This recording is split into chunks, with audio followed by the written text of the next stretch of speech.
13 हिंदू विवाह अधिनियम के अंतर्गत विवाह विच्छेद के आधारों के बारे में हमने जाना। धारा 14 हिंदू विवाह अधिनियम 1955 की ये प्रावधान करती है कि no petition for divorce to be presented within 1 year of marriage. विवाह के होने से 1 वर्ष के भीतर कोई भी पिटीशन डाइवोर्स के लिए प्रस्तुत नहीं की जाएगी। ये सामान्य प्रावधान है, लेकिन इसमें परंतु लगा करके जोड़ा गया है, provided that the court may upon application made to it in accordance with such rules as may be made by the high courts in that behalf, although petition to be presented before 1 year has elapsed since the date of the marriage on the ground that the case is one of exceptional hardship to the petitioner or of exceptional depravity on the part of the respondent। यानी न्यायालय को, जो उच्च न्यायालय इस निमित्त जो नियम बनाए उसमें ये कह दिया गया है कि अगर मान लो कोई मामला ऐसा है कि अर्जीदार के लिए, यानी कि जो पिटिशनर है उसके लिए असाधारण कष्ट का है या असाधारण दुराचारिता से युक्त है, तो ऐसे मामले में विवाह के अनुस्थापन होने के 1 वर्ष के भीतर भी कोई भी अर्जी प्रस्तुत की जा सकती है। अब ये स्पेशल आपको कंडीशन प्रस्तुत करनी पड़ेगी कोर्ट के सामने कि यहाँ पर जो है प्रत्यर्थी को बहुत ही ज़्यादा कष्ट हो रहा है या प्रत्यर्थी बहुत ज़्यादा दुराचार कर रहा है। But if it is appears to the court at the hearing of the petition, जब वो कोर्ट न्यायालय जब सुनवाई कर रहा हो और उस समय न्यायालय को प्रतीत होता है कि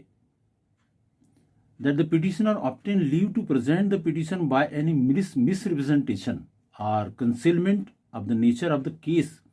the court may, if it pronounces a decree, do so subject to the condition that the decree shall not have effect until after the expiry of 1 year from the date of the marriage, or may dismiss the petition without prejudice to any petition which may be brought after the expiration of the said 1 year upon the same or substantially the same fact as those alleged in support of the petition so dismissed। अब न्यायालय को अगर मान लो ये प्रतीत होता है कि अर्जीदार ने जल्दी विवाह विच्छेद की डिग्री प्राप्त करने के लिए न्यायालय के समक्ष दुर्व्यपदेशन या झूठे कथन करके वो डिग्री प्रस्तुत की है कि वो बहुत कष्ट में है या असाधारण तकलीफ उसको हो रही है, और न्यायालय को ये साक्ष्य के आधार पर प्रतीत होता है कि अर्जीदार ने न्यायालय को दुर्व्यपदेशन के द्वारा ये डिग्री प्राप्त करने की कोशिश की है। हाँ, लेकिन अगर मान लो विवाह विच्छेद का कोई ग्राउंड धारा 13 में जो दिए गए 13(1) में और 13(2) में, उसमें से कोई आधार अगर उपलब्ध हैं और वो उसको सिद्ध कर देता है तो न्यायालय डिग्री तो प्रदान करेगी, लेकिन उसमें ये शर्त लगा देगी कि वो जो डिग्री है वो 1 वर्ष की अवसान के पश्चात प्रभावी होगी। और यदि मान लो धारा 13 में वर्णित कोई ग्राउंड सिद्ध नहीं कर पाता है तो वो डिग्री को खारिज कर दिया जाएगा। तो ये स्थिति धारा 14 में दी गई है। और इसमें ये भी दे दिया गया है कि अगर मान लो उनके बीच में कोई पुत्र है या पुत्री है तो उसको भी ध्यान में रखा जाएगा कि उसके बारे में, उसके गार्जियनशिप के बारे में या उसके देखभाल के बारे में क्या व्यवस्था है, वो देखने का काम भी न्यायालय का इसमें रहता है। धारा 15 इस बात के लिए प्रावधान करता है कि डाइवोर्स पर्सन व्हेन में मैरी अगेन। अब मान लो किसी का विवाह विच्छेद हो गया और वो पुनः विवाह करना चाहता है, तो ऐसी स्थिति कब बनेगी कि जब वह व्यक्ति पुनर्विवाह कर सके। When a marriage has been dissolved by a decree of divorce and either there is no right of appeal against the decree, or if there is such a right of appeal, the time for appealing has expired without an appeal having been presented, or an appeal has been presented but has been dismissed, it shall be lawful for either party to marry again। मतलब ये कि जब विवाह विच्छेद की decree द्वारा विवाह विच्छेद कर दिया गया और उसके अगेंस्ट उसको अपील करने का अधिकार है और उसने अपील नहीं किया और अपील अवधि का समापन हो गया, या उसने अपील कर दिया और उस अपील में उसकी अपील डिसमिस हो गई, तो ये दोनों स्थिति ऐसी बनती है कि जिसके पश्चात जो दूसरा पक्षकार है वो विवाह कर सकता है। तो ये दो स्थिति है कि कब डाइवोर्स के लिए पिटीशन फाइल नहीं करेगी सेक्शन 14 में, और कब वो डाइवोर्सी पर्सन है वो फिर से विवाह कर सकेगा सेक्शन 15 में। Section 16 of the Hindu marriage act जो प्रावधान करता है वो है legitimacy of children of wide and voidable marriage, शून्य और शून्यकर्णी विवाहों के आपत्तियों की धर्मजता के बारे में।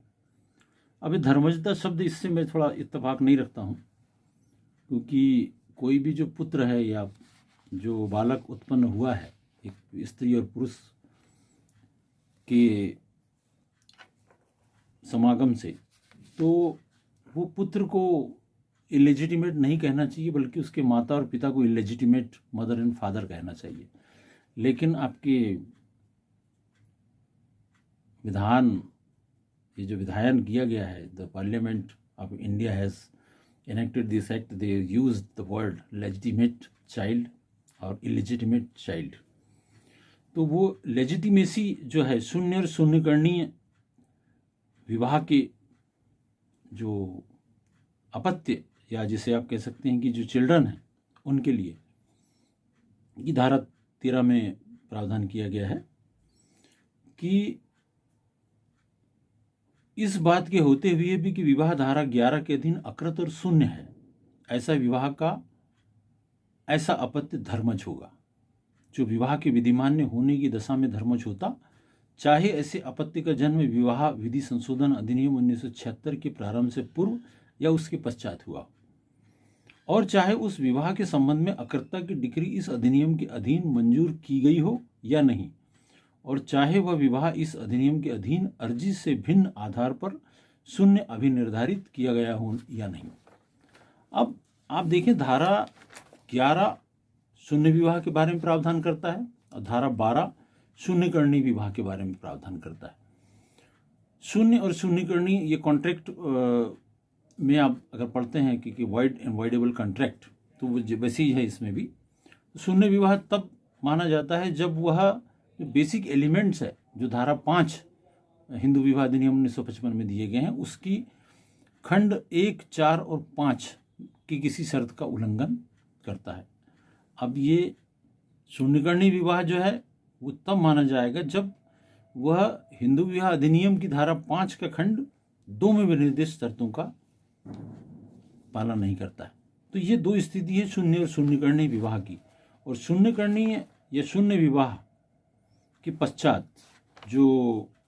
अपत्य होंगे उसकी धर्मजता, उसको धर्मज माना जाएगा अगर वो शून्य विवाह है तो भी। मतलब ये कि अगर कोई विवाह बाद में शून्य घोषित किया जाता है और पहले उनके जो पुत्र हो जाते हैं, तो वो पुत्रों को अवैध बच्चे न कहा जाके उनके वैध संतान ही माना जाएगा। ये धारा